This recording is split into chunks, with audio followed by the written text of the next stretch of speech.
And good evening now. We begin tonight with a big announcement from the governor's office. Starting on Monday, anyone 65 and over can get the coronavirus vaccine. This is thanks to more doses being sent in by the federal government. As Alicia Nieves with our vaccine team reports, many are relieved, but others believe it's too little, too late.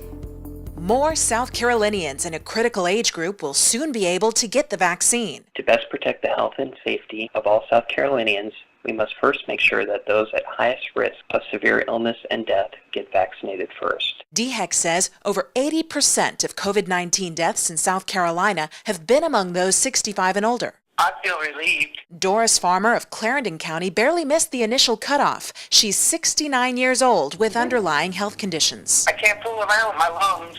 99% of the time I'm indoors because I'm just totally scared of catching this dreadful disease. She plans to act quickly to schedule her vaccine. This disease is not something to fool around with.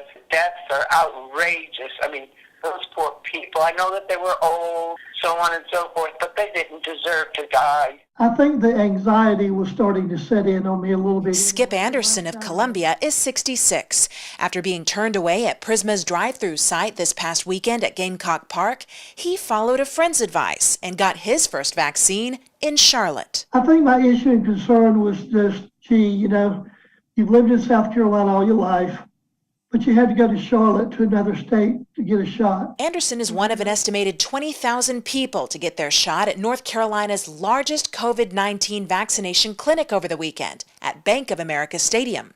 He says he was in and out in 28 minutes. His second vaccine appointment is set for the end of the month at the same place. I just felt like that the governor and his committees and the powers that be and the health department, DHEC, I just think that they should have looked next door to their left and their right to North Carolina and Georgia and gone, hey, they're doing it at 65, why aren't we? Alicia Nieves, News 19, WLTX. Well, those who are in Phase 1A, such as healthcare workers and first responders, are still able to get the vaccination.